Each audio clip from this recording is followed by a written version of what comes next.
Okay, सो मेरा नाम अजिंक्य सोलंके है। My name is Ajinkya Solanke.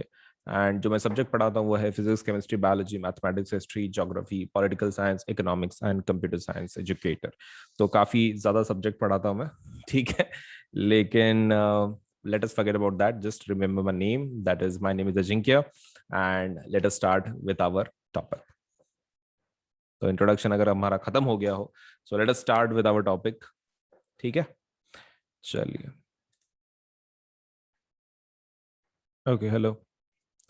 सो सभी लोगों का स्वागत है आज के सेशन में। So this session is all about, देखो इसमें कैसा है कि one thing which is really required is, suppose platform के ऊपर हमारे अनअकैडमी के आपको बढ़िया बढ़िया पढ़ाई के लिए सबलेट से बहुत ज़्यादा रिसोर्सेज अवेलेबल हैं। Right from your learning to your practice of quiz, doubt solving, सब कुछ एक ही जगह पे आपको मिल जाता है। सो Unacademy is a big platform and it offers range of let's say educational services. And in चीज़ों का ज़रूर फ़ायदा उठाएं और आपका जो करियर है, आपका जो सेट करियर है, उसके लिए हमारे पास डेफिनेटली जो कैटेगरीज हैं अवेलेबल हैं। आप चाहे जेई करो, आप शायद यूपीएससी करो, आप शायद एमपीएससी करो, आप नीट करो, कोई भी एग्जाम आपको अगर देनी है तो अनअकैडमी के ऊपर उसका प्रिपरेशन सब कुछ अवेलेबल है। सो आपके टेस्ट के प्रिपरेशन के लिए या फिर कोई पढ़ाई के प्रिपरेशन के लिए एकेडमिक रिलेटेड, आप अनअकैडमी का फ़ायदा ज़रूर उठाएं।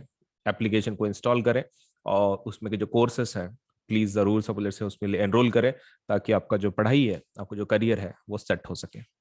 ठीक है, चलिए। Now with that point in mind, let us start with our let's say of the topic of the day. And हम लोग अभी शुरू करेंगे हमारा आज का वीडियो। ओके, सो मेरा नाम अजिंक्य सोलंके है। My name is Ajinkya Solanke. And जो मैं सब्जेक्ट पढ़ाता हूँ वो है physics, chemistry, biology, mathematics, history, geography, political science, economics and computer science educator. तो काफ़ी ज़्यादा सब्जेक्ट पढ़ाता हूँ मैं। ठीक है, लेकिन let us forget about that, just remember my name, that is my name is Ajinkya. And let us start with our topic. तो इंट्रोडक्शन अगर हमारा खत्म हो गया हो, so let us start with our topic. ठीक है, चलिए। ओके, हाँ, चलिए शुरू करते हैं। तो मैं आपको रेंज समझा देता हूं पहले, व्हाट इज रेंज। ठीक है, रेंज क्या होती है। ठीक है, सबसे पहला कॉन्सेप्ट क्या देख रहे हैं, रेंज देख रहे हैं। सो व्हाट इज रेंज, हम लोग सबसे पहले वो देखेंगे, व्हाट इज रेंज। तो रेंज मतलब रहता है आपका डिवाइस कहां से कहां तक मेजर कर सकता है। आपका जो डिवाइस है जो भी है, it can measure from what to what. Scale ले लो, स्केल। अब ये मेरा स्केल कहां से कहां तक गिन सकता है, 0 to 30, 0 to 30 तक गिन सकता है। सो दैट्स माई रेंज, वो मेरी रेंज है। Okay, so range is what for my big scale, large scale, it is 0 to 30 centimetre. क्योंकि ये 0 से लेके 30 तक गिन सकता है। रेंज, रेंज मतलब क्या, आपका डिवाइस कहां से कहां तक मेजर कर सकता है, उसको रेंज बोलते हैं। तो 0 to 30 तक गिनता है, तो मेरा ये रेंज है। Now let us talk about this scale. एक छोटी स्केल लेते हैं हम लोग। चलिए मुझे इसका बताइए, अपनी जो छोटी स्केल होती है उसका उसका रेंज कितना होगा। सपोज चैट बॉक्स में यू कैन राइट अप, मतलब you can just watch your normal scales and मुझे बता सकते हो कहां से कहां तक है, इसका रेंज क्या होता है। What is the range of this. Simple है, मतलब लाइक यस, करेक्ट आंसर आ रहे हैं आपकी तरफ से। 0 to 15 centimetre, 0 to 15 centimetre, agree. 0 to 15 centimetre होगा फॉर द स्मॉल स्केल। चलिए अभी थोड़ा सा हमारे डिवाइसेस पे आते हैं। एग्जाम में, प्रैक्टिकल का एग्जाम अगर हुआ आपका, आपको ऐसा डिवाइस देंगे और आपको क्या बोलेंगे, इसका रेंज बताओ। ये एमीटर है, इसका देख के आप रेंज बता सकते हो।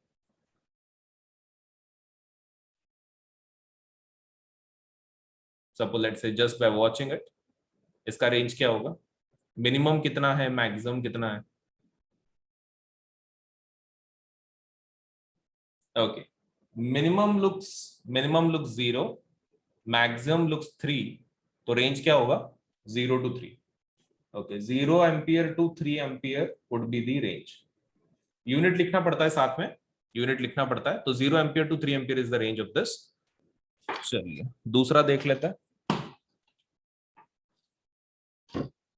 इसका रेंज बताओ।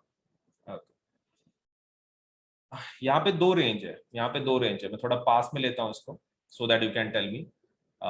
ऊपर वाला रेंज बताओ पहले, ऊपर वाला 0, 0.2, 0.4, 0.6, 0.8 एंड 1. ओके, तो इसकी रेंज क्या होगी? ऊपर वाले स्केल की कितनी होगी? 0 to 1. ओके, तो 0 to 1 ऊपर वाले का, 0 to 1 ऊपर वाले का, राइट? Agreed, agreed. नीचे वाले का 0, 1, 2, 3, 4, 5 है. नीचे वाली रीडिंग कितनी होगी? वो नीचे वाले का रेंज क्या आएगा? 0 to 5, राइट? 0 to 5. तो हम लोग ऐसा बोल सकते हैं ये डिवाइसेस को दो रेंज है, एक 0 to 1 है एंड दूसरा जो रेंज है that is 0 to 5 ampere. Agreed? दो रेंज है इसमें, 0 ampere to 1 ampere and 0 ampere to 5 ampere. चलिए, एक लास्ट वाला हम लोग देख लेते हैं, फिर हम लोग नेक्स्ट वाला कॉन्सेप्ट देखेंगे. इसका बता दो, आपके पास में है. इसमें मेरी तरफ से कोई हेल्प नहीं मिलेगी आपको खाली रेंज बताना है इसका, just by looking at it. Range क्या है इसका? Very simple. Okay, correct, correct. 10, ठीक है, 0 to 10. मतलब लेकिन यूनिट आपको वोल्ट के लिखने पड़ेंगे ना. ओके, तो रेंज आएगा 0 volt to 10 volt. 0 volt to 10 volt आएगा. एग्रीड? मतलब उसमें यूनिट इंपॉर्टेंट है, आपके रेंज में यूनिट्स काफी इंपॉर्टेंट है. चलिए, ये हो गया रेंज के बारे में, ये रेंज के बारे में हो गया. Now there is something called as least count. Least count एक रहता है. Let me teach you that least count क्या रहता है. तो मैं उसके लिए एक डायग्राम से आपको एक्सप्लेन कर देता हूँ. कंसेप्ट का नाम क्या है? Least count. Least count. So let me just ask you that. एक मिनट, थोड़ा सा मैं इधर शिफ्ट हो रहा हूँ so that I can write that. Okay, हाँ. तो लीस्ट काउंट क्या होता है? देखो, तो लीस्ट काउंट का मतलब ही है आपका डिवाइस जो सबसे कम वैल्यू काउंट कर सकता है उसको क्या बोलते हैं? लीस्ट काउंट बोलते हैं. लीस्ट काउंट मतलब क्या? आपका डिवाइस जो सबसे कम वैल्यू मतलब गिन सकता है, that's called as least count. Least count is what? The minimum value your device can count. चलो ठीक है, स्केल लेते हैं हमारी, ये रही. ठीक है, 15 सेंटीमीटर की मेरी स्केल है. तो अब तुमको क्या लग सकता है कि सबसे मिनिमम कितना काउंट कर सकता है ये? 1. तो 1 must be the least count. ऐसा नहीं है. क्या तुम 1 गिन सकते हो 1 सेंटीमीटर की 1 सेंटीमीटर से भी कम गिन सकते हो? 1 सेंटीमीटर से भी कम गिन सकते हैं ना. ओके, तो ये कितना होगा? जो आपके एक लाइन के अंदर का डिफरेंस होता है ना, वो काउंट करना है आपको. एक लाइन के अंदर का जो डिफरेंस रहता है ना, वो काउंट करना है. सो let me just show you on the diagram. Suppose let's say page के ऊपर मान लो ये आपके लाइंस है, ये आपके लाइंस है. ये आपका पहला लाइन है, फिर ये दूसरा, ये तीसरा, ये 3, 4, 5, 6, 7, 8, 9, 10. आपको क्या करना है लीस्ट काउंट के लिए? क्या करना है? सबसे पहला आपको हमेशा 10 के लिए निकालना है.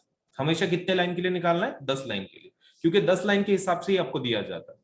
सो मुझे एक चीज बताओ, स्टार्टिंग में कितना है? 0. नेक्स्ट वाला कितना है? 1. ओके, अभी ये जो बीच में जो लाइंस होते हैं ना, उसको क्या बोलते हैं? डिविजन्स बोलते हैं. What is the word? Divisions. Division बोलते हैं. तो कितने डिवीजन आते हैं बीच में? 10 डिवीजन. लाइन नहीं बोलते उसको, उसको क्या बोलते हैं? टेक्निकल टर्म क्या है फिजिक्स में? It's called as division. Division बोलते हैं. ओके, तो कितने डिविजन है? 10 डिवीजन, राइट? 10 डिवीजन है आपके स्केल के ऊपर, 1 से 0 to 1 के बीच में. तो बस आपको एक लाइन का निकालना है ना, मतलब एक डिवीजन का निकालना है. चलिए निकालते हैं. यूनिटरी मेथड यूज करते हैं, डायरेक्ट वेरिएशन. 10 डिवीजन में 10 डिवीजन में कितना गिन सकते हो तुम?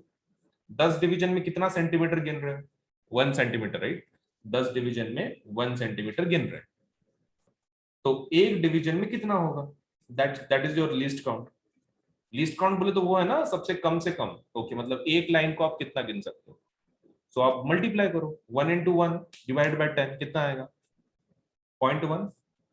1 into 1 divided by 10, that is point. मतलब 0.1 centimeter is the minimum distance we can let's say calculate with the help of our scale, that is this one. 30 centimetre के लिए भी बदलेगा नहीं, क्या लगता है? 30 सेंटीमीटर के लिए बदलेगा क्या? Of course not, right? इसका भी लिस्ट काउंट वही रहेगा। क्यों? क्योंकि इसके अंदर भी वैसा ही है ना, 0 टू वो 10 लाइन तक आपका 1 सेंटीमीटर ही हो रहा है, so that is again same. तो बड़े स्केल के लिए भी सेम ही होगा आपका, it's not going to change. एक काम करते हैं, let us talk about voltmeter. क्या तुम मुझे इसका लिस्ट काउंट निकाल के दोगे? चलिए, तुम मुझे यहां तक एक एक बता दो, 10 लाइन के बीच में कितना वोल्टेज है? 10 लाइन के बीच में पहला नंबर कौन सा है आपका? 10 लाइन के बीच में कितना? 2 वोल्ट्स आपको दिख रहा है? जस्ट लेट मी नो, आपको सब लेट से 0 to 2 दिख रहा है? 2 वाला मतलब 10 लाइन के बीच में 2 वोल्ट्स है। ओके ठीक है, सो 10 डिवीजन के अंदर 2 वोल्ट है। अपने को कितने लाइन के लिए निकालना है? एक लाइन के लिए। एक डिवीजन का कितना होगा बताओ? एक डिवीजन में कितना होगा फिर? 2 into 1 divided by 10. Okay, so that would be कितना? 2 into 1 divided by 10, 0.2. Okay, so 0.2 is the least count. 0.2 volt is the least count अपने डिवाइस का। ये वाला, ये डिवाइस का 0.2 volt is the least count. ये एलसीएस का लीस्ट काउंट। मिनिमम वैल्यू जो हम लोग इससे कैलकुलेट कर सकते हैं वो कितनी है? 0.2 वोल्ट है। चलिए काम करते हैं, अगर आपने ये सीख लिया है तो मुझे इसका लिस्ट काउंट बताओ। चलिए मैं आपके सामने लेकर जाता हूं so that you can see it properly. Okay हाँ, तो नंबर 0 है और यहां पर 0.5 है। 0 है और 0.5 है। जस्ट कैलकुलेट करके बताओ इसका लिस्ट काउंट क्या होगा? एलसी कितना होगा इसका? एंड प्लीज सीरियसली करो क्योंकि एग्जाम में आता ही है, डेफिनेटली आता है, प्रैक्टिकल में आता है।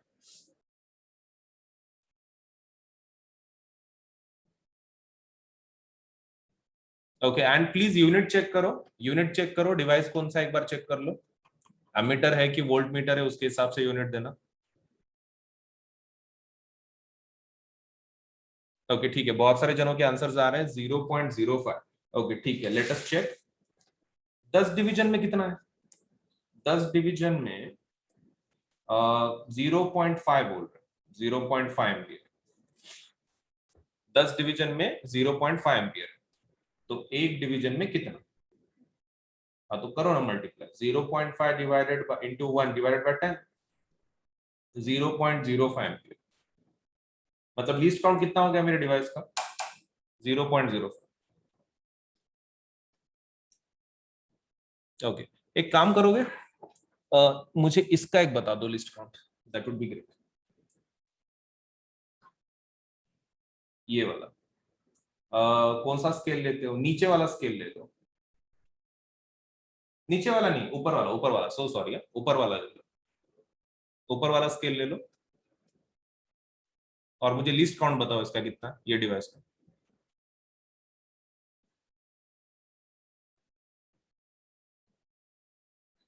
चलिए बताइए इसका लिस्ट काउंट कितना होगा?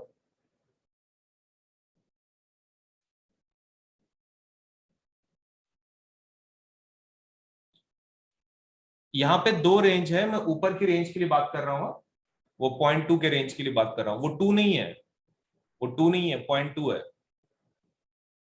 0 ऊपर का स्केल 0.2 है। सोच समझ के बताइए।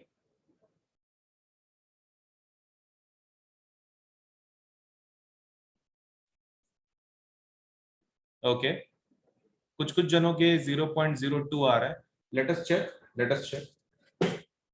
10 डिवीजन में कितने हैं?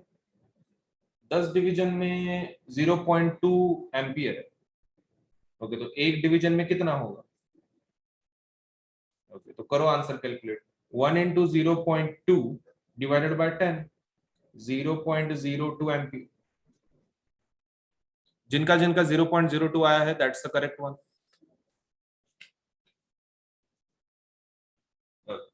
सो आई थिंक इसका आपको एक एम्पल नॉलेज मिल गया है कि आपको लीस्ट काउंट कैसे कैलकुलेट करना है, राइट? ओके, सो एक काम कर लेते हैं, एक काम कर लेते हैं, let me teach you something else as well. इसी के अंदर मैं थोड़ा सा बता देता हूं आपको।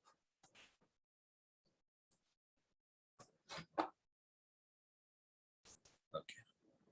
तो ये हमारा रेगुलर प्रोट्रैक्टर है, आपके पास भी होगा, ठीक है, regular protractor. And all you have to do is, आपको एक काम करना है, इसका मुझे निकाल के देना है लिस्ट काउंट, इसका प्रोट्रैक्टर का लिस्ट काउंट निकाल के देना है। आपके पास खुद के पास प्रोट्रैक्टर है, आप देख सकते हैं ज्योमेट्री बॉक्स होगा, उसमें से प्रोट्रैक्टर निकाल लें और मुझे आंसर बताएं कि इसका लिस्ट काउंट कितना होता है। सिंपल टास्क है।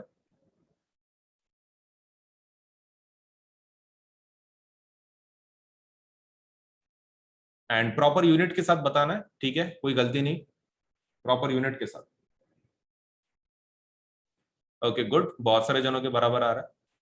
Yes correct, wow answers are coming, let's say really great. Yes 1 degree, 1 degree is the correct answer. See क्योंकि कैसा है ना, 10 लाइन में 10 डिवीजन में कितना आ रहा है, 10 डिवीजन में प्रोट्रैक्टर में आता है 10 डिग्री, तो एक डिवीजन में कितना होगा, अगर एक डिवीजन 10 डिवीजन में 10 डिग्री है तो एक डिवीजन में कितना होगा, तो that would be 10 into 1 divided by 10, answer would be 1, तो 1 degree, 1 degree is your least count of protractor is 1 degree. मुझे प्रोटेक्टर का रेंज बताओगे, प्रोटेक्टर का रेंज बता दो, फिर हमारा ये फाइनल कंप्लीट हो जाता है। Range of protractor, if you can tell me, range कितना होता है इसका,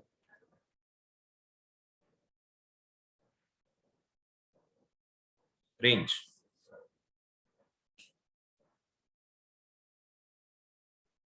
ओके करेक्ट, एकदम सही है, एकदम सही है, 0 to 180 डिग्री, 0 to 180 डिग्री, एकदम सही है, 0 to 180 degree, not a doubt about it, 0 to 180 degree range.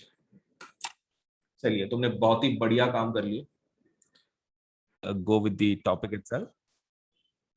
तो देखो, अपना ये लेसन ऑलरेडी कंप्लीटेड है, all we are doing is right now is revision, और रिवीजन मतलब एग्जाम के हिसाब से होना चाहिए। तो सबसे पहला इस लेसन के अंदर क्या क्या करना है आपको, मैं उसकी लिस्ट बता दूं। देखो मेन चीज डेफिनेशन, तो आपको हर चीज की पता ही होनी चाहिए, ठीक है, तो डेफिनेशन ऑब्वियसली हर एक टॉपिक, जो भी आपका ये वॉयलेट कलर में लिखा हुआ है ना टाइटल, ये 12.1 इलेक्ट्रिक करंट, फिर 12.2, 12.3, हर एक का आपको डेफिनेशन पता होना चाहिए, standard definition should be known. तो definition obviously you have to memorise, या आप नोट से कर लेना। सेकेंड थिंग आपको जो फोकस करना है that is about derivation, derivation आपका होना ही चाहिए ठीक से।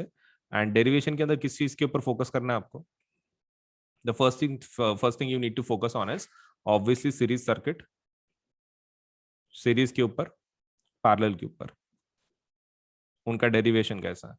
The third thing you need to focus on is फॉर्मूले, फॉर्मूले के डेरिवेशन भी एग्जाम में आते हैं, particularly about power and heat.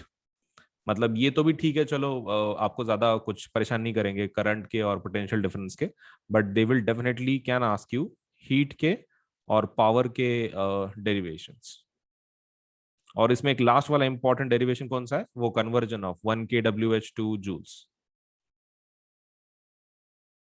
और जूल में कैसा कन्वर्जन है उसका।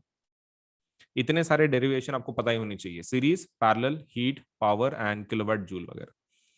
The next thing you have to focus in this topic is, apart from this, numerical obviously, तो उसका मैं यहाँ पे नहीं लिख रहा हूँ, numerical तो obviously कि physics है, numerical तो करना ही करना है। Now apart from this, what we need to remember is definition, derivation, numericals. Another thing that can be asked to you is, let's say disadvantage, advantage, disadvantage of series and parallel, इन दोनों के advantage, disadvantage and comparison। तो comparison में आपको पता होना चाहिए, मतलब distinguishing points. And second thing you should know is advantages, disadvantages. Third thing आपको जो सबसे ज्यादा पूछी जाएगी, and that is about the symbols. आपको इसमें के सिंबल्स याद होने चाहिए, हम लोग थोड़ी देर में देखेंगे कि कौन सा सिंबल ज्यादा पूछा जा सकता है आपको, वो भी that will be discussing now. इसके बाद आता है एप्लीकेशन। अब एप्लीकेशन में दो है अपने पास प्रैक्टिकल एप्लीकेशन, कौन से, एक बल्ब है, बल्ब, और दूसरा कौन सा, फ्यूज। तो ये दो चीजें एप्लीकेशन के अंदर आ जाती हैं। अगर आपका इतना इज डन, अगर आपका ये इतना हुए वाला है, बाकी का फिर कैसा है, तुमने ऊपर ऊपर नीचे नीचे किया तो भी चलेगा, it's fine, but definitions, derivation, symbols, bulb, fuse, इसके बारे में अगर आपको बेसिक पूरी इंफॉर्मेशन है तो देन दिस लेसन के मार्क्स आपको आउट ऑफ जरूर मिलेंगे, कोई उसमें प्रॉब्लम नहीं आएगा। सबसे पहला डेफिनेशन देखते हैं इलेक्ट्रिक करंट का, ऑब्वियसली। नाउ इलेक्ट्रिक करंट का डेफिनेशन क्या है? It's nothing but the, let's say the rate of flow of charge, तो वो एक आपको पता होना चाहिए। इलेक्ट्रिक करंट का डेफिनेशन क्या है? That definition is very simple and that is, it is the rate of flow of electric charges. Electric current book में ही है, rate of flow of electric charges. And what is the definition of electric circuit? That is also there, a continuous and closed path, CC. तो ये standard definition है, आपको ध्यान में रखना है। इलेक्ट्रिक सर्किट मतलब closed and continuous path for electric current to flow. And what is current? Rate of flow of electric charges, that means I is equal to Q by T। ये एक point clear करा लो, direction किधर किसका क्या रहता। So let me tell you about the directions. Direction आपको दो चीजों का पूछा जाएगा एग्जाम में। एक डायरेक्शन होगा of electric current, electric current का डायरेक्शन, और दूसरा जो तुमको डायरेक्शन पूछा जाएगा वो किसका होगा? इलेक्ट्रॉन्स का। सो इलेक्ट्रिक करंट का डायरेक्शन क्या रहता है? Positive to negative.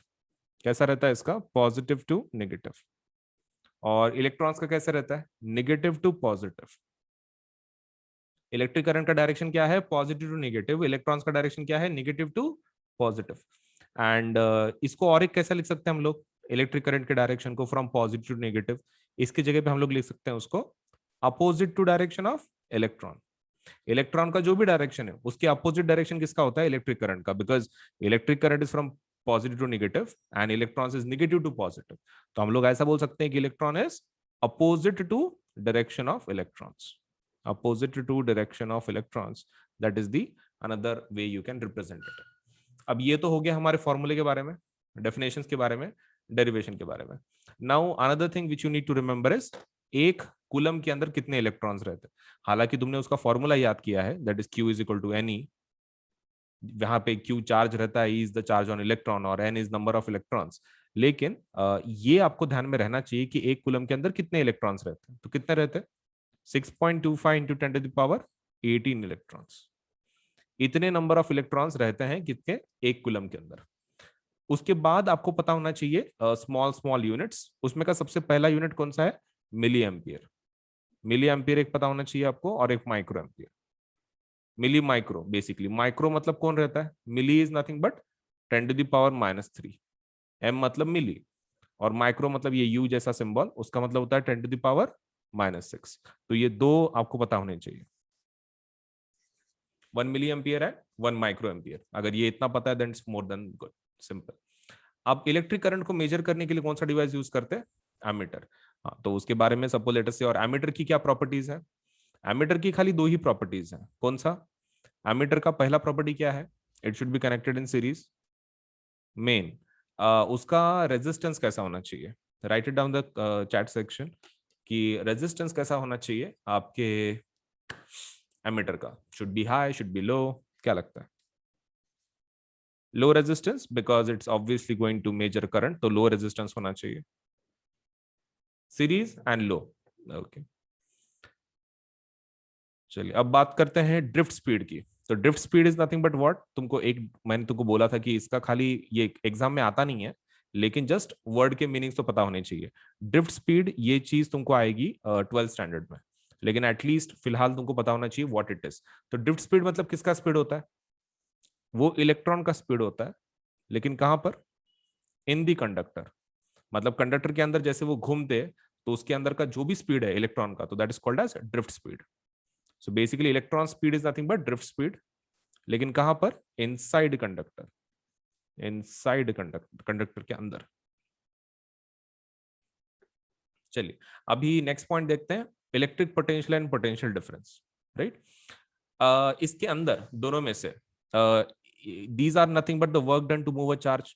अपने को ये पता है कि इलेक्ट्रिक पोटेंशियल पोटेंशियल डिफरेंस में we do the work to move a charge from one point to another. Now main question is, work done किसके अंदर वन पॉइंट टू अनदर है? वन पॉइंट टू अनदर, और किसके अंदर infinity to a given point है?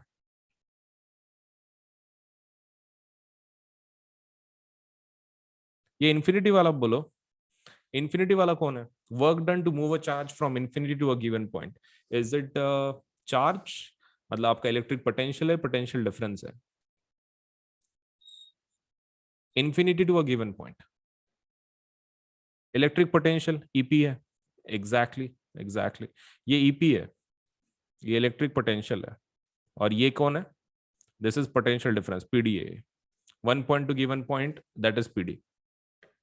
ठीक है, इसको और एक कुछ वर्ड है क्या अपार्ट फ्रॉम दिस? तो the word is electric pressure. Electric pressure is one of the, suppose let us say another word which you can use for this. Now इसके लिए यूनिट क्या है? वोल्ट। एंड इसका suppose let us say जो device है वो क्या बोलते हैं? Voltmeter. अब वोल्ट मीटर की प्रॉपर्टीज बताओ। It is connected in series और parallel? Voltmeter, voltmeter को कैसे लगाता है? Series, parallel? Parallel.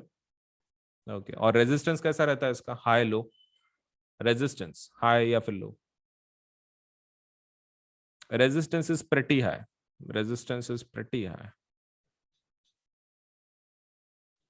Okay fine. अभी सर्किट डायग्राम देखते हैं। अब सर्किट डायग्राम के अंदर, सर्किट डायग्राम को और एक वर्ड क्या है? Schematic diagram. इसको अंडरलाइन करो, एक वन लाइनर क्वेश्चन आ सकता है आपको। सर्किट डायग्राम को और एक वर्ड क्या रहता है, मतलब हाउ इट इज रिप्रेजेंटेड, तो इसका नाम और एक क्या है? Schematic diagram. तो स्कीमेटिक डायग्राम को ये अंडरलाइन कर लो। अब ये जो सिंबल की जो लिस्ट है आपकी बुक में, इसमें से सबसे ज्यादा कौन से पूछेंगे? देखो, इलेक्ट्रिक सेल का तो बहुत ही आसान है, एक एक बड़ी लाइन, एक छोटी लाइन, बड़ी लाइन छोटी लाइन, बस दैट्स इट। अगर आपको more than let's say one cell बताना है, जिसको हम लोग बैटरी बोलते हैं, combination of cells is also called as battery, तो वहां पर एक बड़ी लाइन, छोटी लाइन, बड़ी लाइन, छोटी लाइन, जितने तुम्हारे पास सेल है उतने निकालने पड़ेंगे। ठीक है, तो ये तो इजी है, ये आपको मोस्टली सपोज लेट से दे माइट नॉट आस्क। इसमें बच्चे बहुत कंफ्यूज होते हैं। स्विच ओपन रहता है तो क्या, क्लोज्ड रहता है तो क्या? तो एक चीज ध्यान में रखना है, अगर स्विच क्लोज्ड है मतलब वो कौन सी कंडीशन है? ऑन कंडीशन है। मतलब स्विच आपका ऑन है तो उसको क्लोज्ड बोलते हैं, एंड जो ओपन रहता है तो उसका मतलब कंडीशन कैसा है आपका? स्विच कैसा है? ऑफ है। अगर ऑन कंडीशन है आपकी स्विच की, तो कैसा सिंबल बताना है? ब्रैकेट एंड उसके अंदर डॉट। ब्रैकेट अगर उसके अंदर डॉट नहीं है तो फिर क्या बोलेंगे उसको? ओपन स्विच, उसको ओपन स्विच बोला जाता है। तो ये दो थोड़े ज्यादा करने, तीसरा और चौथा। हाँ, wire joint and wire crossing without joining, ये पूछते हैं पर्टिकुलरली। वायर जॉइंट नहीं तो वायर जॉइनिंग विदाउट क्रॉसिंग। अगर जॉइंट है तो बस एक गोल बता दो, अगर क्रॉस करके करना है तो एरो करके बता दो। मतलब you just have to jump. And तुम ऐसा भी कर सकते हो, ये सीधी लाइन और फिर ये ऐसा। मतलब इट इज नॉट नेसेसरी कि ऊपर से ही बताना है, आपके ऊपर है आप उसको कैसे बता रहे हो। सो this is wire crossing without joining. Bulb का तो बहुत ही सिंपल है, एम की जैसा निकाल लो उसको, या फिर हार्ट की जैसे, whatever you want to call it. And resistor, वो तो काफी सिंपल है। अब इसमें एक बच्चे क्या कंफ्यूज होते हैं between variable resistance and rheostat. अब एक चीज आपको ध्यान में रखना है, रेजिस्टर का सिंबल हम लोग कई के लिए भी यूज कर सकते हैं। We can use it for TV. Sometimes exam के अंदर कैसा होता है ना, आपको डिवाइस देते हैं जैसे कि वॉशिंग मशीन हो गया, या फिर पीसी हो गया, कंप्यूटर हो गया, और फिर आपको क्या बोलते हैं? उसका सिंबल निकालो कंप्यूटर का, फिर ये। बट आपको पता है कि डिवाइस कोई भी रहने दो, we can use these symbol, this symbol resistance का symbol, for any of the devices. तो ये भी आपको ध्यान में रखना पड़ेगा। अब मेन कंफ्यूजन होता है वेरिएबल रेजिस्टेंस और रियोस्टेट में। एरो अगर है तो वेरिएबल रेजिस्टेंस, रियोस्टेट का स्पेशल सिंबल है।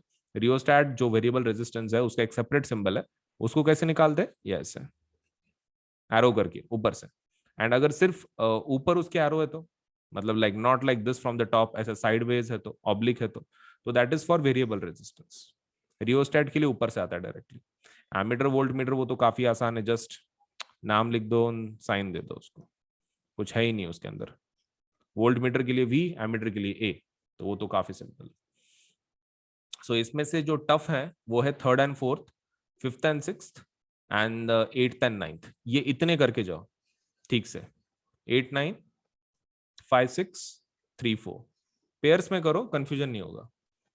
ठीक है, मतलब लाइटली मत लो इसको, बच्चे बहुत इसमें गलती करते हैं। Okay, so let us talk about ammeter first. Ammeter के प्रॉपर्टीज क्या है? That it is connected in series and it has low resistance.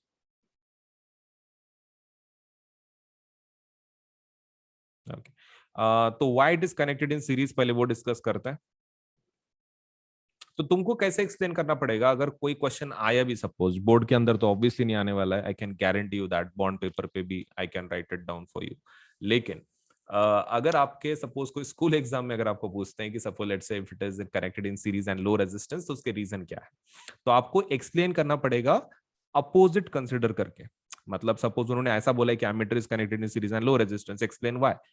तो आपको ये एक्सप्लेन करना पड़ेगा सीरीज का by considering that it is being connected in parallel, उल्टा करके तुमको एक्सप्लेन करना पड़ेगा तब जाके। तो जैसे कि सीरीज बोला है तो तुमको ये बताना पड़ेगा कि पैरेलल में लगाने के बाद क्या होगा। ओके, तो पैरेलल में लगाने के बाद क्या होगा, उसका लो रेजिस्टेंस रहता, किसका, डिवाइस का। अगर आप पैरेलल में लगाते हो तो what is going to happen, whole current किस में से पास होगा, पूरा current, whole current will pass through ammeter, पूरा करंट एमीटर में से जाएगा और अपना डिवाइस शुरू ही नहीं होगा। आप ये बोल दो कि पूरा करंट एमीटर में से जाएगा, आपका डिवाइस शुरू नहीं होगा, the device will not work, device will not work. ये हो गया पहला। एंड सपोज लेट अस से आपका अगर ये लो रेजिस्टेंस का अगर कॉन्सेप्ट बताना है आपको, तो मान लो उसका हाई रेजिस्टेंस है, ऐसा बताओ। If it is high resistance तो उसमें से करंट पास ही नहीं होगा। हाई रेजिस्टेंस अगर वैल्यू है तो एज यू नो, करंट को ऐसी जगह से जाने का ये रहता है, मतलब like wants to go to that circuit जिसमें रेजिस्टेंस कम हो। अगर एमीटर का रेजिस्टेंस हाई हो गया तो उसमें से करंट पास ही नहीं होगा, करंट विल नॉट पास। अगर करंट पास ही नहीं हुआ, ठीक है, करंट विल नॉट पास, अगर करंट पास ही नहीं हुआ आपके इसमें से, सर्किट में से, फिर एमीटर गिनेगा क्या। अगर एमीटर में से करंट पास ही नहीं हुआ हाई रेजिस्टेंस की वजह से, तो वो गिनेगा क्या हो। So in this way you have to explain कि बाबा it will not measure, current ही पास नहीं हो रहा है तो मेजर क्या करेगा वो, इस तरह से एक्सप्लेन करो।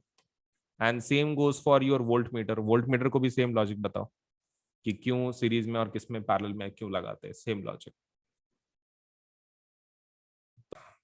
Yes, so the main point about Ohm's law is कि ओम्स लॉ के अंदर तुमको क्या पूछेंगे। अब इसके अंदर टाइप बहुत है। एक तो तुमको स्टेटमेंट पूछा जाएगा, उसका प्रूफ वगैरह, derivation. The second thing they can ask is the numerical, अगर न्यूमेरिकल आया तो फिर थ्योरेटिकल कुछ पूछेंगे नहीं तुमको। They might give you a graph and graph के ऊपर से they can ask you, graph के ऊपर के कुछ न्यूमेरिकल्स हमने किए हैं, तो you have a certain idea how to solve it. तो दो तीन में से कोई भी आपको एक एक पर्टिकुलर चीज आएगी ओम्स के हिसाब से। But the most common question is उसका उसका स्टेटमेंट एंड उसका सपोज लेट से मैथमेटिकल इक्वेशन। तो कुछ नहीं, जैसे आपके बुक में वैसा ये जस्ट रट्टा मार लो, potential difference V across the ends of a given metallic wire in electric circuit is directly proportional to current flowing through it, मतलब V is proportional to I and that too when the temperature remains same. ये last वाली line बोलनी नहीं है, बच्चे ठीक से definition करते नहीं है ये चीज, और ये लास्ट वाला तो लिखते ही नहीं है। बहुत सारे बच्चे तो खाली इतना ही लिखते हैं, potential difference is directly proportional to current, बस दैट्स इट, कुछ आगे पीछे नहीं, टेम्परेचर नहीं, कुछ नहीं, कुछ नहीं। तो ये ऐसा बुक के जैसा लिखना है आपको for total let's say out of marks की जो आपको एक्सपेक्टेड है। एंड मुझे पता है जितना मैंने तुमको सिखाया है that you want out of marks, और आउट ऑफ मार्क्स के लिए ये करना पड़ता है, आपके आपके परफेक्शन आपके स्टेटमेंट्स में होना चाहिए। सो this is how you can make the perfection. ये स्टेटमेंट पूरा याद करना है, practice it 3-4 times on white page, याद हो जाएगा आपको। अब बात करते हैं regarding suppose let's say formula वगैरह, तो ये है, दिस इज योर फॉर्मूला वगैरह, ये तो already you know. And the concept is called as resistance. And resistance के अंदर there is one particular device, दो टाइप्स होते हैं। करंट के अंदर और रेजिस्टेंस के अंदर रिलेशन क्या है ये आपको पता होना चाहिए। तो current is inversely proportional to resistance, मतलब रेजिस्टेंस जितना बढ़ता है उतना करंट कम होता है। एंड एग्जाम के अंदर आपको ये पूछेंगे what is called as variable resistance. तो वेरिएबल रेजिस्टेंस क्या होता है, इट्स अ डिवाइस कि जिसके अंदर का रेजिस्टेंस आप क्या कर सकते हो, चेंज कर सकते हो। और component use to regulate current without changing the voltage source. मतलब आपको एग्जाम में ये पूछेंगे वेरिएबल रेजिस्टेंस का फायदा क्या है, मतलब apart from definition they can ask you उसका फायदा क्या है वेरिएबल रेजिस्टेंस। तो मेन फायदा क्या है, बिना वोल्टेज को चेंज करे आप करंट को चेंज कर सकते हो। मतलब क्या बोलना है आपको, वी को कुछ नहीं रखना है, we has to be constant, voltage को कांस्टेंट रखो, लेकिन फिर भी तुम किसको चेंज कर रहे हो, करंट को चेंज कर रहे हो। करंट इज वेरिएबल, करंट को वैरी कर रहे हो विदाउट चेंजिंग द वोल्टेज, क्योंकि देखो ओम्स लॉ के हिसाब से करंट को अगर चेंज करना है तो क्या करना पड़ेगा, वोल्टेज को चेंज करना पड़ेगा, राइट, ओम्स लॉ के हिसाब से। But if you are talking about variable resistance, तो आपको वोल्टेज को चेंज करने की जरूरत नहीं है, आप आर को चेंज कर लो, आई चेंज हो जाएगा। ये कॉन्सेप्ट है। अब इसका डिवाइस कौन सा है अपने इसमें common, rheostat. Rheostat is the most common device. Exam में आपको पूछ सकते हैं वेरिएबल रेजिस्टेंस का एग्जांपल दो, इट्स रियोस्टैट। और कौन सा एग्जांपल है, potentiometer. Potentiometer is also the one. ये कहाँ रहता है, ये टॉयज में रहता है। रियोस्टैट किधर यूज करते हैं, लैब के अंदर। और पोटेंशियोमीटर ये जनरली कोई भी छोटे डिवाइसेस में रहता है, टॉयज में या फिर मिक्सर जैसे ऐसे डिवाइसेस की जो फैन बेस्ड नॉब पे चलता है, तो वैसा उस टाइप में। Now about the different resistances, ये एक्टिविटी ये तो बकवास एक्टिविटी है, मतलब उसके अंदर खाली ये बताना है कि डिवाइस अगर रखते हैं तो करंट के फ्लो में कुछ फर्क आता है क्या। हाँ तो ऑब्वियसली फर्क आता है क्योंकि हर एक का रेजिस्टेंस अलग अलग है, so not talking about this. Okay, अभी आगे जाने के पहले I hope you know range क्या होता है। प्रैक्टिकल एक्सपीरियंस जो मैंने तुमको बताया था, रेंज होता क्या है। तो रेंज इज बेसिकली व्हाट, मतलब वो डिवाइस कहाँ से कहाँ गिन सकता है। जैसे कि मान लो किसी डिवाइस का रेंज 0 to 5 एम्पियर है, मतलब वो मिनिमम कहाँ से कहाँ तक वो शुरू कर रहे हैं, 0 से लेके 5 एम्पियर तक वो गिन सकता है, दैट डिवाइस रेंज। ये जस्ट डेफिनेशंस है, ये आपके ऊपर है, एग्जाम में जनरली पूछा नहीं अभी तक। So if you want to go for it you can, but आज तक पूछा नहीं है ये वाली चीज। ये कंपैरिजन वाइज है ना, and these are very relative. Good conductor, resistor, poor conductor, insulator, these are relative terms. तो एग्जाम में आज तक सपोलेट से इसके ऊपर बहुत सारे क्वेश्चन आए नहीं है, but if you want to go for it you can read, नहीं तो जस्ट छोड़ दो अगर बोर हो रहा है तो। Now let us talk about this activity 12.3।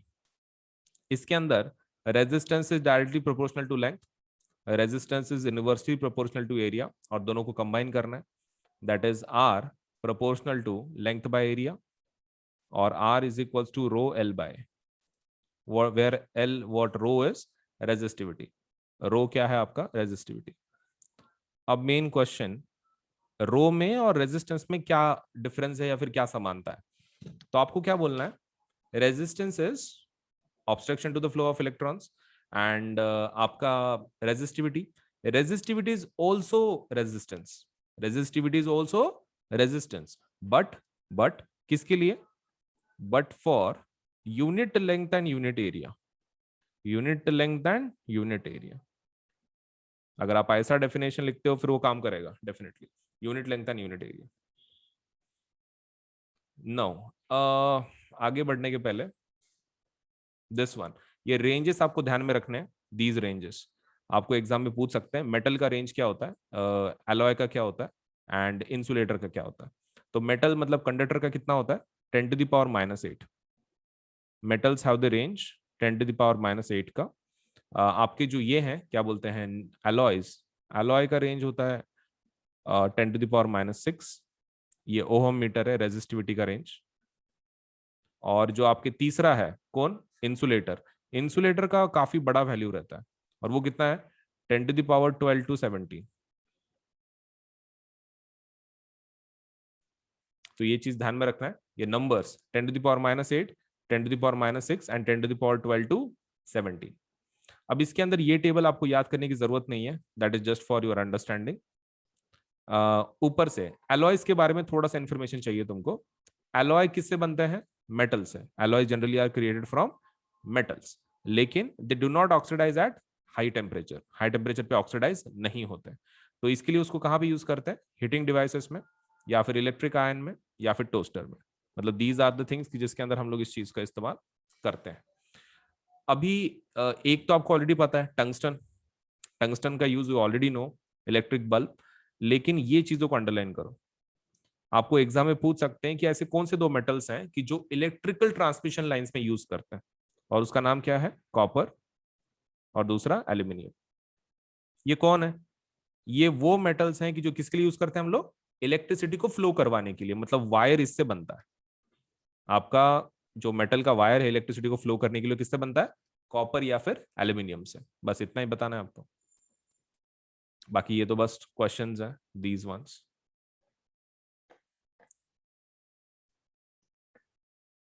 Okay, चलिए। तो what we are going to go for is now series और पैरेलल के। अब सीरीज और पैरेलल के जो सर्किट्स हैं those are quite simple. All you have to do is derivation के लिए आपको शुरुआत कहाँ से करनी है, खाली इतना पता होना चाहिए। मैं तुमको ट्रिक बता देता हूँ। What you have to remember is, अगर आप सीरीज के लिए कर रहे हो तो आपको डेरिवेशन वहां से शुरुआत होनी चाहिए जो डिफरेंट है। मतलब जैसे कि आपके पास दो ऑप्शंस है, either you can start with I is equal to I1 + I2 + I3, और you can start V is equal to V1 + V2 + V3, दोनों में से एक। अब इसमें जो डिफरेंट है आपको वो शुरुआत करनी है। अब सीरीज में क्या सेम रहता है, करंट सेम रहता है, मतलब ऊपर वाला चीज आपको यूज नहीं करना है, ऊपर वाला चीज यूज नहीं करना है, नीचे वाला यूज करना है। तो ये चीज ध्यान में रखें कि what you have to go for is whenever you are dealing with let's say series, तो आपको किससे शुरुआत करनी है, ऐसे फॉर्मूले से शुरुआत करनी है जो डिफरेंट हो। हाँ तो बस हो गया फिर। V इज इक्वल टू वो वाला अगर तुमने कर दिया, अब डिफरेंट क्या है सीरीज में, potential difference. So V is equal to V1 + V2 + V3।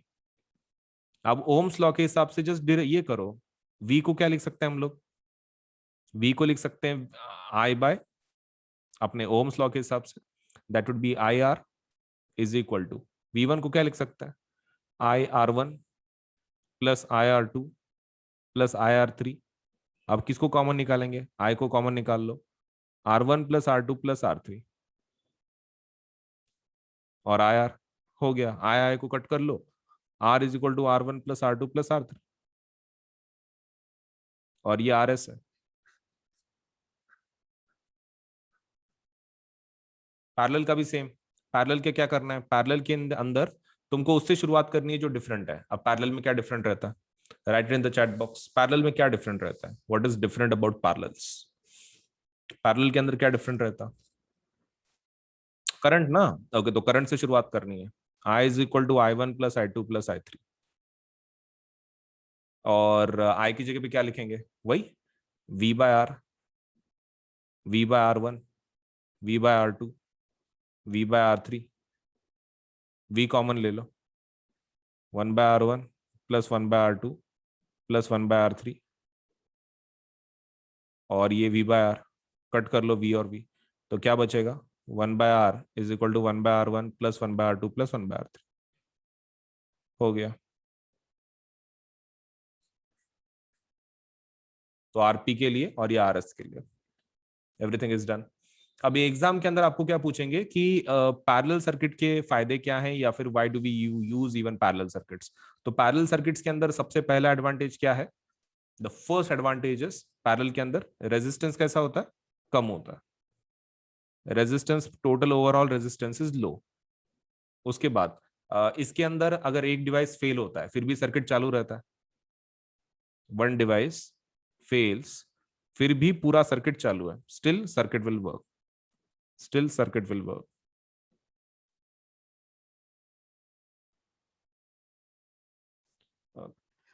Resistance low, one device fails, still circuit will work. Switch की फैसिलिटी, आप स्विच लगा सकते हो। Okay, voltage same, that is also another point. Voltage कैसा रहता है, same रहता है इसके अंदर।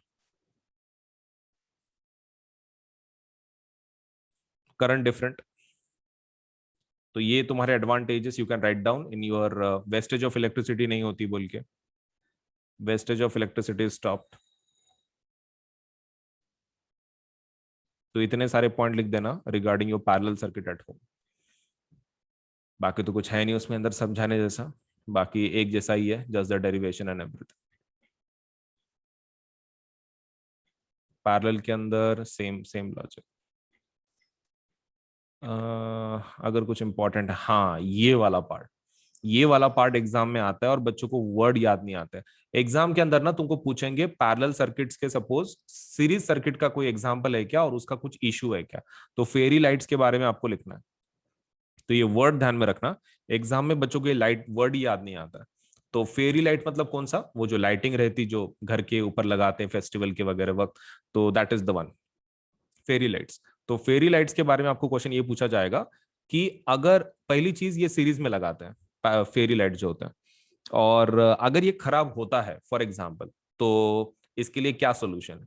तो खराब अगर होता है तो आपको क्या बोलना है, फाइंड डिफेक्टिव बल्ब, एकदम वन सेंटेंस में प्रॉपर लिखना है, find defective bulb, find defective bulb and replace it. अगर आपकी लाइन पूरी बंद हो गई, एग्जाम में क्या पूछेंगे, if the whole light is off for the fairy lights for the whole line, what is your solution? तो सोल्यूशन क्या है? Find defective bulb and replace it, बस। तो डिफेक्टिव बल्ब बोलो, नहीं तो डेड बल्ब बोलो, आपको जो बोलना है बोलो, लेकिन you have to write it in this way. हो गया? फिर बाकी तो उसमें कुछ है नहीं समझाने जैसा सीरीज पैरेलल में। तो एग्जाम के लिए हीटिंग इफेक्ट एक one of the major topics है कि जो आपको पूछा जाएगा। सबसे पहले आपको डेफिनेशन पूछेंगे, फिर उसके ऊपर के डेरिवेशन पूछ सकते हैं आपको, नहीं तो एप्लीकेशन। हीटिंग के आपको दो टॉपिक्स हैं, एक डेफिनेशन, उसका डेरिवेशन फॉर्मूले का, और तीसरा एप्लीकेशंस, मतलब वो electric fuse and electric bulb. तो चारों में से एक चीज आपको पूछी जाएगी, एक तो डेफिनेशन, डेरिवेशन, एप्लीकेशन। एप्लीकेशन दो है तुम्हारे को। सो हीटिंग इफेक्ट के डेफिनेशन देख लेते हैं, so what exactly it is. So on on the hand if the electric current is, ये वाली डेफिनेशन, लेकिन अपने बुक में भी एक तुमको दी गई है, तो आप वो यूज कर सकते हैं डेफिनेशन। आपको ये अगर हार्ड लग रही है, you can use the notes definition which has been given. अब डेरिवेशन देखते हैं। अब डेरिवेशन कैसे करना है आपको? सबसे पहला शुरुआत करनी है वडा विक्नारी क्वीन से, राइट? वडा विक्नारी क्वीन, that is W is equal to V Q. उसके अंदर आपको Q का वैल्यू रिप्लेस करना है, V का वैल्यू रिप्लेस करना है। V की जगह पे क्या लिखेंगे? IR, और Q की जगह पे क्या लिखेंगे? IT। तो पूरा क्या हो जाएगा वो? W is equal to I²RT। और W की जगह पे क्या लिख सकते हैं? एनर्जी, और एनर्जी की जगह पे क्या लिख सकते हैं? हीट। तो heat is equal to I²RT। ये आपका पहला फॉर्मूला। बाद में इसी पहले फॉर्मूले से आप और एक फॉर्मूला बना सकते हैं। आप क्या करो, heat is equal to, heat is equal to V Q. इस बार क्या करेंगे, सिर्फ क्यू की वैल्यू को रिप्लेस करेंगे। तो उसका वैल्यू क्या होता है? क्यू का वैल्यू कितना है? IT। तो ये और एक फॉर्मूला हो गया आपका, I²RT VIT। अभी तीसरा कौन सा बचा है? V²T/R। ओके, तो V²T/R अगर बचा है, तो हमको खाली रिप्लेसमेंट किसमें करना पड़ेगा? आई के इसमें। ओके, तो इसी इसी फॉर्मूले से हम लोग और रिप्लेसमेंट कर सकते हैं। आप H लिख दो, V लिख दो, I की जगह पे क्या लिख सकते हैं हम लोग? V/R। आई की जगह पे क्या लिख सकता है? V/R लिख सकता है। ये T जैसे कि वैसा हो गया। So that is V²T/R। सो तीन फॉर्मूले हो गए, I²RT VIT V²T/R। Very simple. तो ये डेरिवेशन अपने नोट्स में भी है, आप वहां से भी लेट्स से प्रैक्टिस कर सकते हैं, लेकिन प्रैक्टिस जरूर करना, एग्जाम में जरूर पूछेंगे।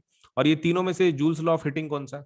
और बच्चे उसमें भी बहुत गलती करते हैं, हीटिंग लॉ ऑफ जूल की हीट लॉ ऑफ जूल की law of heating of joule, कुछ भी लिखते हैं। तो उसका सीक्वेंस कैसा है? जले हैं, ध्यान में रखना है, GLH, that is joules law of heating. Proper उसका जो सीक्वेंस है वो ध्यान में रखो, जूल्स लॉ ऑफ हीटिंग। वो कुछ भी सीक्वेंस करते बच्चे, तो जूल्स लॉ ऑफ हीटिंग ध्यान में रखना। और इसमें से जूल्स लॉ ऑफ हीटिंग कौन सा है? ये वाला, this is referred as Joule's law of heating. बाकी के नहीं, वो तो बाकी के डेरिवेशन है। Okay, so this is the one. उसका डेरिवेशन वगैरह डेफिनेशन आपको अगर पूछा, तो वो डेफिनेशन आप लिख देना, फॉर्मूला लिख के, directly proportional to square of current, directly proportional to let's say the resistance, and directly proportional to time. तो वो तीन स्टेटमेंट्स आपको लिख देने हैं, दिस वन, यहां से लेके यहां तक, जूल्स लॉ ऑफ हीटिंग। अब बात करते हैं प्रैक्टिकल एप्लीकेशन। प्रैक्टिकल एप्लीकेशन में आपको दो हैं, कौन से? एक आपको बल्ब है और दूसरा फ्यूज है। लेकिन उसके पहले ना बच्चों का ध्यान इधर नहीं जाता, ये लाइन पे। Electric laundry iron, electric toaster, electric oven, electric kettle, electric heater, ये लाइन के ऊपर बच्चों का ध्यान नहीं जाता है, और एग्जाम में जरूर पूछते हैं ये, examples of heating effect of electric current. मतलब आपको लाइन में दिए गए हैं। और इसमें और एक बच्चों से गलती क्या होती है, बच्चे सिर्फ ऐसा लिखते हैं, जैसे कि मान लो इस्त्री के बारे में लिखना है, आयन के बारे में, तो बच्चे सिर्फ आयन लिखते हैं। यहाँ पे तुम एक रूल फॉलो करो, जो भी डिवाइस का नाम लिख रहे हो ना, उस डिवाइस के पहले वर्ड लिखो इलेक्ट्रिक। इलेक्ट्रिक वर्ड आना ही चाहिए आपके डिवाइस के। जैसे कि तुम देखो ना, हीटर नहीं, इलेक्ट्रिक हीटर, केटल नहीं, electric kettle, electric oven, electric toaster, electric ion. हाँ, तो इलेक्ट्रिक वर्ड आना ही चाहिए, ठीक है? Electric bulb, electric fuse. तो डिवाइसेस का नाम कैसा है? डिवाइस का नाम बाद में, पहले क्या लिखना है आपको? इलेक्ट्रिक। तो do not make that mistake, to forget about that electric word लिखना ही लिखना। अब बात करते हैं तुम्हारे इसकी क्या बोलते हैं बल्ब के बारे में। तो बल्ब के बारे में इज वेरी सिंपल कि उसके अंदर टंगस्टन होता है, हाई मेल्टिंग पॉइंट होता है। वो तो आपके सीधे सीधे स्ट्रेट फॉरवर्ड पॉइंट्स है, हाई मेल्टिंग पॉइंट, टंगस्टन, फिर बाद में थर्मल आइसोलेशन, एंड फिलामेंट को अंदर से कौन सी गैस भरते हैं उसके अंदर, नाइट्रोजन एंड अर्गन। तो ये स्ट्रेट फॉरवर्ड है। आप डायग्राम भी, अगर आपको मेंटल इमेज भी है आपके दिमाग में बल्ब के बारे में, तो आप फिर भी लिख सकते हैं outer shell is made up of glass, inner gas से भरा हुआ है, फिर थर्मल आइसोलेशन है, टंगस्टन से बना हुआ है फिलामेंट वगैरह वगैरह, हाई मेल्टिंग पॉइंट रहता। तो इतनी चीजें तो आपको ऑलरेडी पता है उसके बारे में। और उसके अंदर हीट ज्यादा पैदा होती है as compared to the light. हमको बल्ब से प्रकाश चाहिए, लाइट चाहिए, लेकिन लाइट की जगह पे वो ज्यादा क्या देता है हमको, हीट देता है। तो ये चीज आपको ध्यान में रखनी है कि बल्ब ज्यादा क्या देता है हमको, हीट देता है, जो लाइट है वो कम देता है। Now talking about your fuse, तो फ्यूज के बारे में क्या पता होना चाहिए आपको। फ्यूज के बारे में सबसे पहला पता हो ये होना चाहिए कि आप उसको लगा कैसे रहे हो। सबसे पहले वो प्रोटेक्शन डिवाइस है, ठीक है, वो प्रोटेक्शन डिवाइस है, सिक्योरिटी डिवाइस है वो। And second thing you should know is उसको सीरीज में लगाएगी कि पैरेलल में लगा रहे हैं। चैट सेक्शन बताओ कि हम लोग इसको कैसे लगाते हैं, सीरीज में कि पैरेलल में। Fuse, electric fuse, do we apply in series, do we apply in parallel? Series में लगाते हैं, राइट, सीरीज में लगाते हैं। एंड जो ये है क्या बोलते हैं मेल्टिंग पॉइंट है, वो लो होना चाहिए कि हाई? मेल्टिंग पॉइंट कैसा होना चाहिए, लो की हाई? लो, लो। अच्छा, उसके लिए फिर आप क्या यूज कर सकते हो, कोई भी मेटल और alloy of appropriate melting point. तो यहाँ पे कोई भी मेटल या फिर एलॉय चलेगा जिसका लो मेल्टिंग पॉइंट हो। तो you can use either metal और alloy which has low melting point for making fuse wire. Fuse wire बनाने के लिए आप इसको यूज कर सकते हो। The next thing they will ask is उसका आउटसाइड मटेरियल किससे बने वाला रहता। तो आउटसाइड मटेरियल फ्यूज का किससे बने वाला रहता, पोर्सलिन। पोर्सलिन, वो वर्ड ध्यान में रखना, एग्जाम में जरूर पूछेंगे कि कौन से मटेरियल से बना होता है आउटसाइड मटेरियल।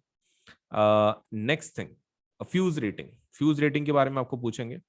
तो फ्यूज रेटिंग क्या होती है, that is the maximum current की जो आपके डिवाइस में से फ्लो हो सकता है।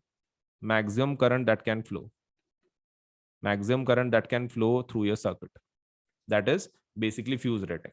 तो वो एक पता होना चाहिए। अब बात करते हैं पावर का। अब पावर के इसमें आपको खाली सबसे पहला डेफिनेशन पता होना चाहिए, लेकिन किसका, नॉट ऑफ वो पावर जो तुमको नाइन्थ में था वो पावर नहीं। नहीं तो तुम वहां पे वो लिख दोगे power is nothing but rate of change of work या फिर rate of change of energy, वो नहीं। आपको टेंथ वाला चाहिए। आपको इलेक्ट्रिक पावर का डेफिनेशन पूछा है, पावर का नहीं।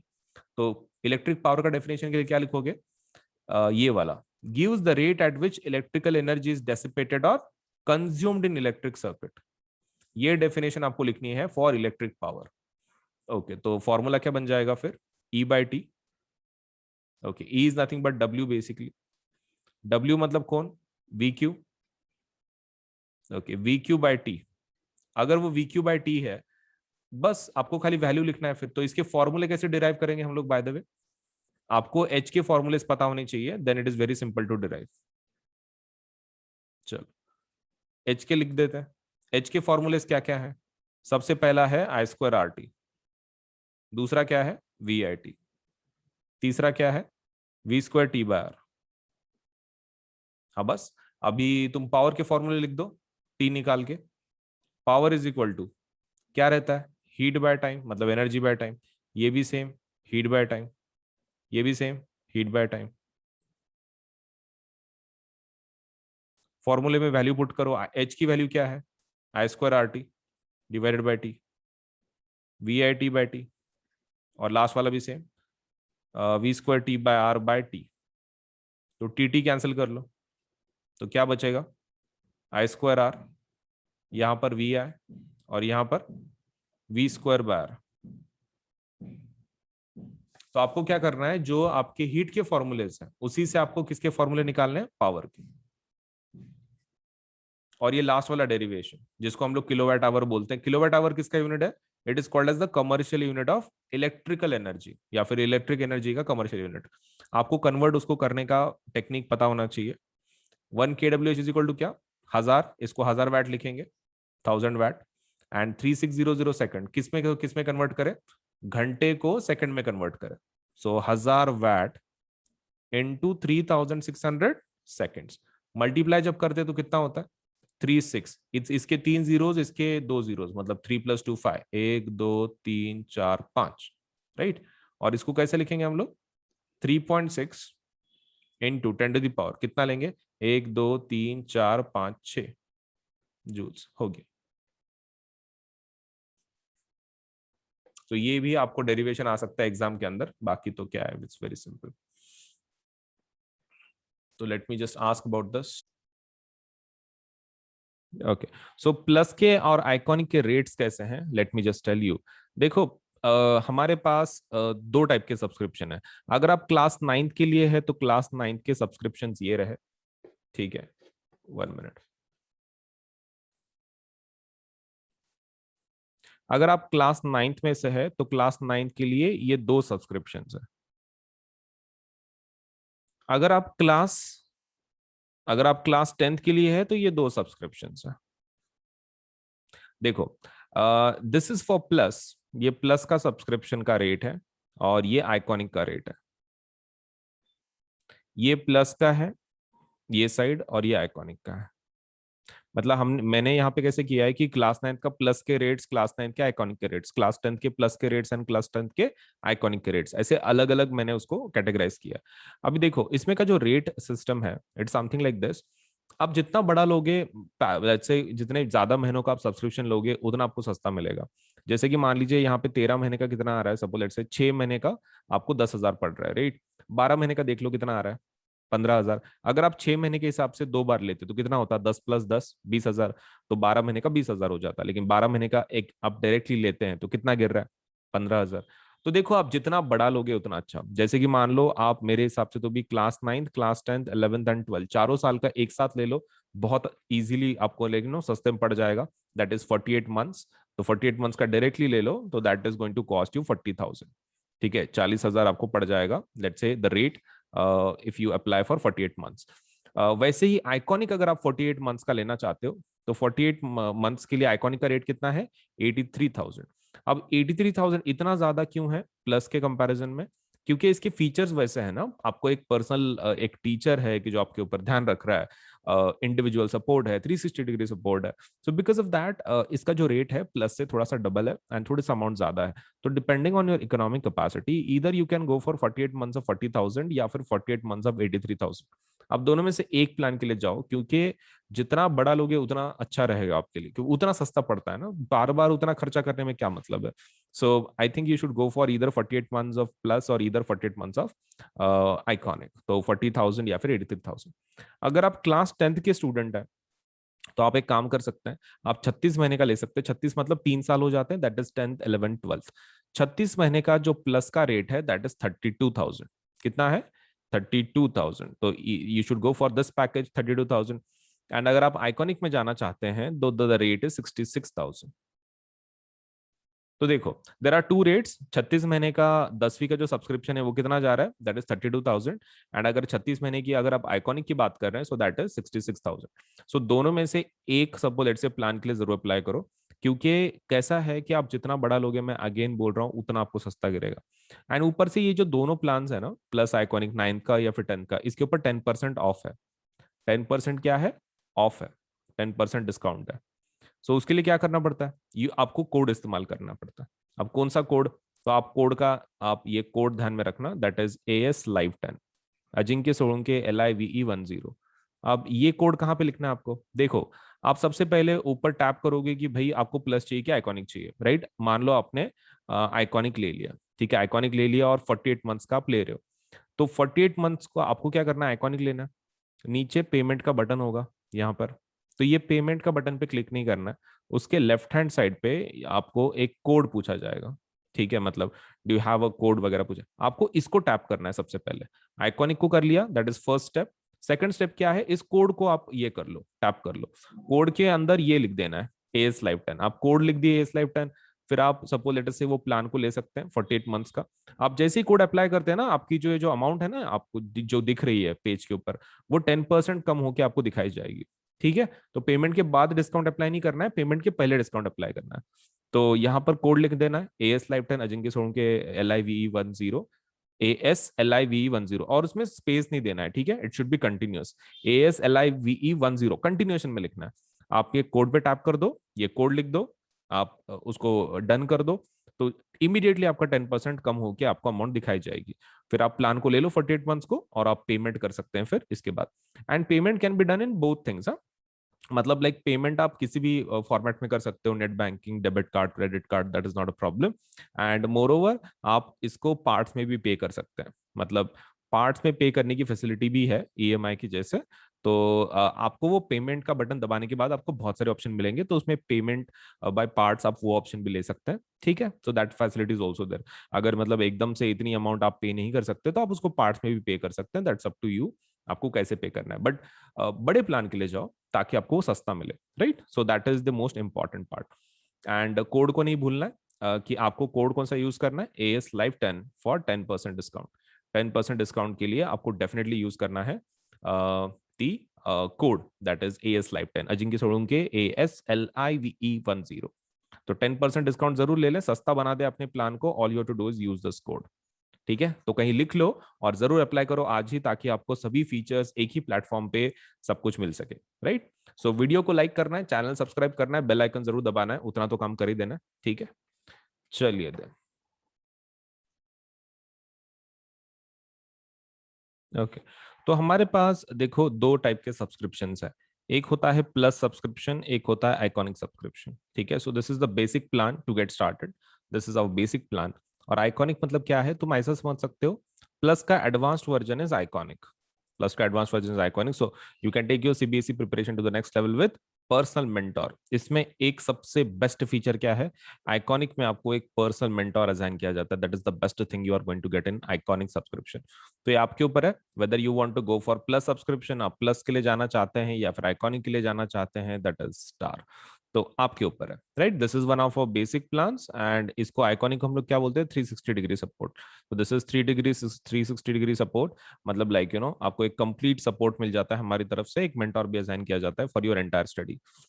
सो प्लस में क्या क्या फीचर मिलेंगे, देखो प्लस में आपको सबसे पहला जो फीचर मिलेगा दैट इज आपको इंडिया के बेस्ट एजुकेट पढ़ाएंगे। मतलब आपको एक ही प्लेटफॉर्म पे सब्जी सब्जेक्ट का नॉलेज लेट से मिल जाएगा। मतलब ऐसा जरूरी नहीं है कि साइंस के लिए दूसरी जगह पे जाओ, मैथ्स के लिए ये पर्टिकुलर प्लेटफॉर्म पे जाओ।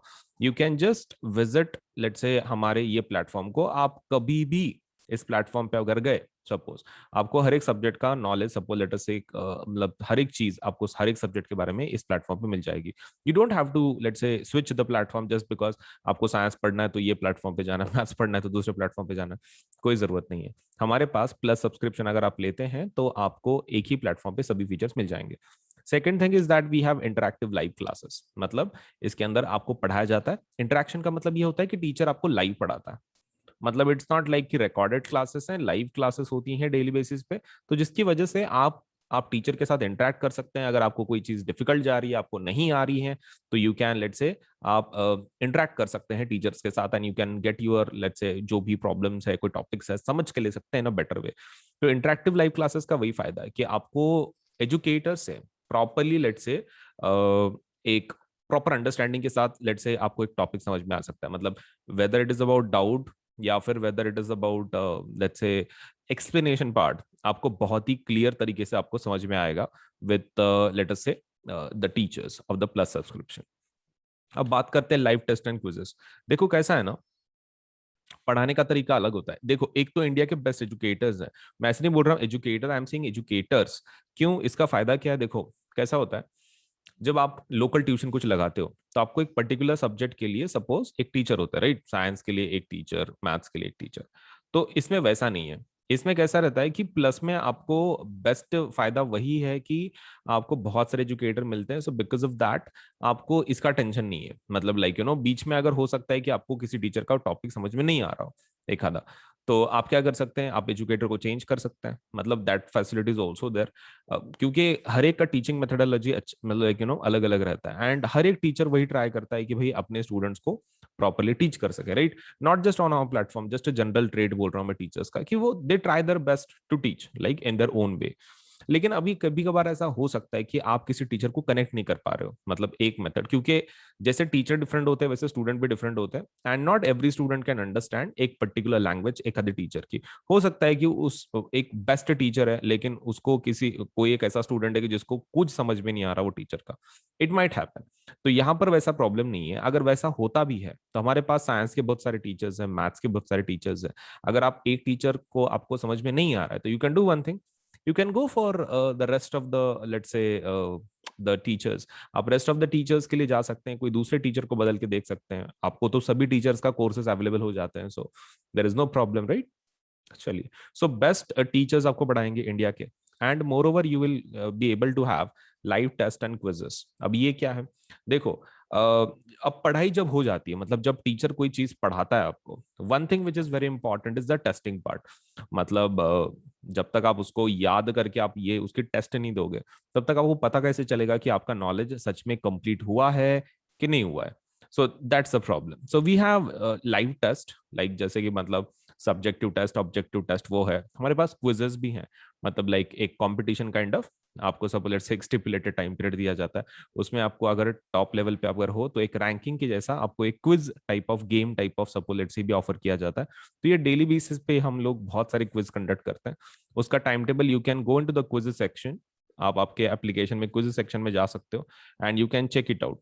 ठीक है, आप इसको चेक कर सकते हो। किसको? लेट्स से जो क्विज है डेली बेसिस पे, कि भाई कौन सा क्विज है, सपोज उसमें कौन सा